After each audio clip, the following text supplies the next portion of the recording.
Hello, everyone. Welcome to this very short video on researchable research questions plus ChatGPT. So we're going to be talking about what makes a research question researchable today, because my name is Kim. I am one of the many librarians here at Atkins Library, and I have been working with students for many semesters now. And the number one thing that I have found with student research struggles is not their searching skills, but instead giving your research question into a more researchable space, specifically having more keywords and ways of pivoting your research topic. So let's get into that. So first of all, when you are doing research, you want to find a research question that is worth investigating that will lead to a research question that is, a research problem that is worth solving. And this comes from a book called The Craft of Research, which is an excellent book if you are doing a big research project and want to have a guide to walk you through it from beginning to end. So let's start off with a method that I have found that is really useful to developing research keywords, questions, topics. So we're going to do an example here. So we're going to use a word association method. And my topic here is hurricane. So if I were to say to you, what is the first 10 things that comes to your mind if I said the word hurricane? And I have a list for you here. So I have come up with wind, water, destruction, the eye of the storm, evacuation, flooding, Katrina, Florida, season, and hurricane party. So if you look at my list here, I have different aspects of the hurricane storm itself, the wind, the water, the destruction, the eye of the storm. I have some more of the human side of struggling with evacuation and that entire process. We've got some more specific destruction with flooding. Then we have a specific hurricane we could look at, Katrina. We have a specific place that gets hit by hurricanes, Florida. You could look at hurricanes in terms of a season, or some also ways that humans just experience hurricanes is having hurricane parties. I see these mentioned on social media all the time. And that could also be related to evacuation, destruction, etc. So we're going to do this again with the topic video games. So same idea, same word association method. What would be the first 10 things that come to your mind if I said video games? So I have come up with a list again. I have here aggression, friends, first-person shooter or FPS, competitions, a console, Xbox 360, controller, Fortnite, multiplayer, and Mario. So you see, I have specific consoles. I have just console as a general term. I have how some humans play either with their friends in competitions. I have the aggression side because that has always been something that people have been worried about with video games, that they're going to make us violent and aggressive. So that's been heavily researched. Particular type of games with the first-person shooter. We have a specific game, Fortnite, and a specific genre with Mario. So let's now pull in ChatGPT with this. So I'm going to pop out here and change my screen over and go over to ChatGPT, and we're going to ask it this question right here. Can you give me a list of 10 words related to video games? And let's compare it to the word list that we came up with. So let's ask. All right, let's compare. So we'll go back to my list. And ChatGPT came up with console. I had console. Came up with controller. I had controller. Came up with quest, level. Ooh, level is an interesting one.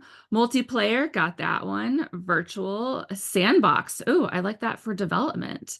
Strategy, adventure, role-playing.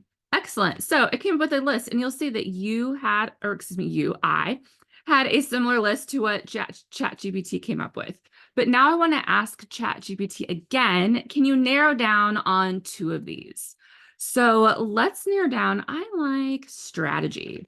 So I'm going to go with, can you narrow down 10 more keywords related to video games and strategy? Let's see what it does with that. And I have not tried this before, so I'm doing this live with you.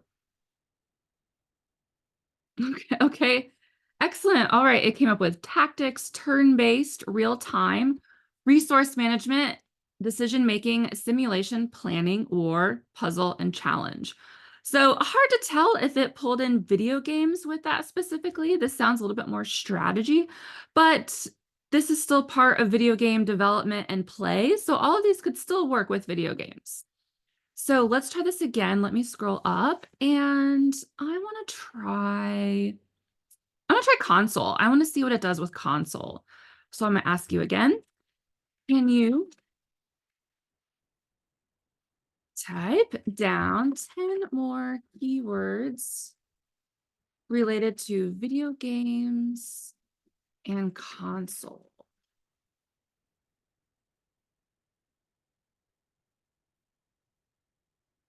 Okay. It gave me PlayStation, Xbox, Nintendo, consoles we know of. Controller, still part of the gaming. Graphics is part of what the console provides. Exclusive. Oh, maybe saying that games are exclusive to specific consoles. Online multiplayer, performance, titles, accessories. All right, great. That is a great list. So you can see it thought a lot like I did.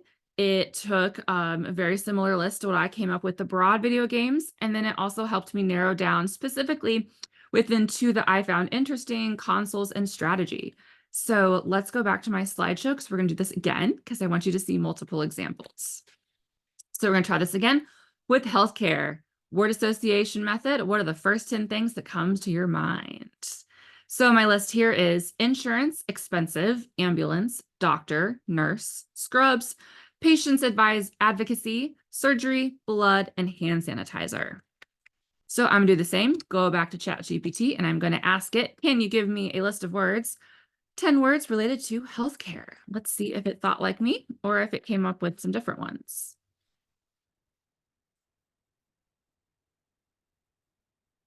All right, very similar. Let's go back to my list.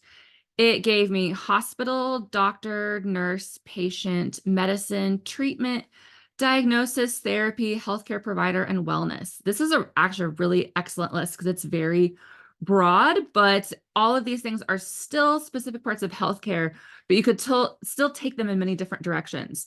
So I'm going to ask it again to narrow down on two of these. I'm going to choose hospital. So let's see, what was my wording above? I'm going to copy and paste this for time and simplicity. Can you narrow down 10 words related to healthcare and hospital? And I might be able to actually just take out healthcare because hospital is still general enough.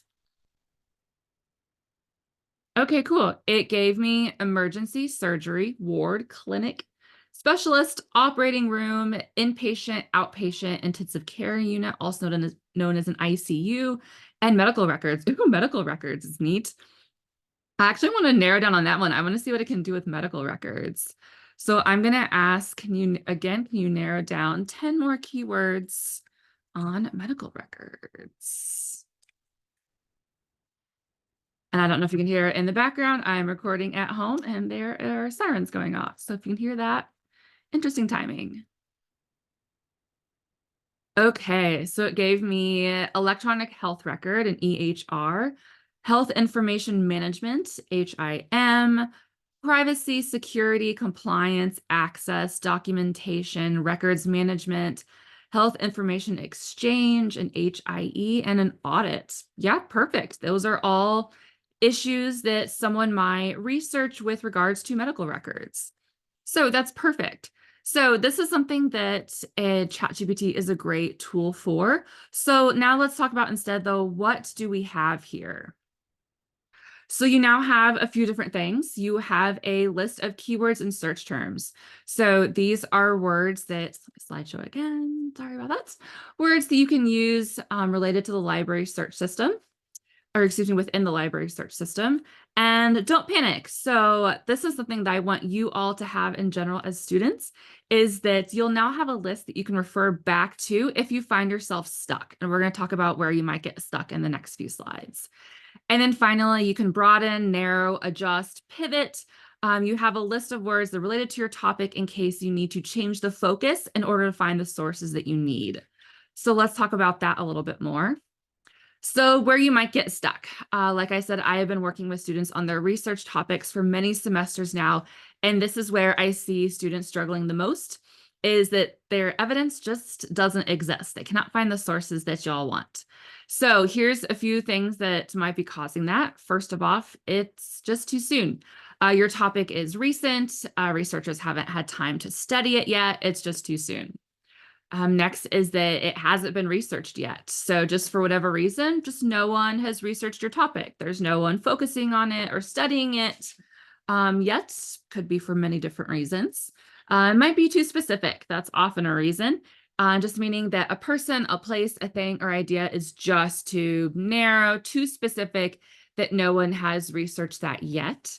And then finally, sometimes the information, it just isn't there. So that's why having that list of keywords can help you adjust so you can find the research that you need. So some other ways of getting unstuck so that you can still stay with your topic and not feel like you have to change your topic is first research something that's more well-known. So what is a more well-known example related to your topic? Next, you could look at a larger or more common example. So if your topic is too specific, what is a larger or a common example of your topic that can be related to the well-known?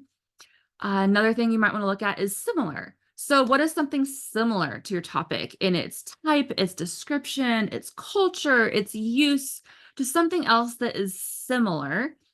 And then finally, you just might have to pivot a little bit. So that's where looking back at your list, you can still find something related to your original topic or inquiry question, but you might have to take it just in a little bit different direction. So looking at an example of that, so going back to my original example of a hurricane, so getting stuck and unstuck. So if you're researching a hurricane from last fall, what you might want to do instead is research a more well-known, larger, broader, famous example, and that would be Hurricane Katrina. So why is this a good example to research? If you look over on the left, it is a larger and a very famous hurricane. It did a lot of damage. It hit a large city. It impacted a lot of people, and just a lot of things went wrong. And then also something that is kind of unique to Hurricane Katrina related to that is just that it's a lot of time has passed. So we're going on 20 years have passed since Hurricane Katrina happened. So with all of that time, we can now answer a lot of questions that we couldn't have answered, 2-3 years after that hurricane. So we can look at long-term effects because we have enough time to see those effects, but also for people to research and publish on those effects, those questions that they might have about the long-term impacts of Hurricane Katrina. So that is it for this video. Again, my name is Kim. If you need any help with your research, please email me at kluby@charlotte.edu. Thank you.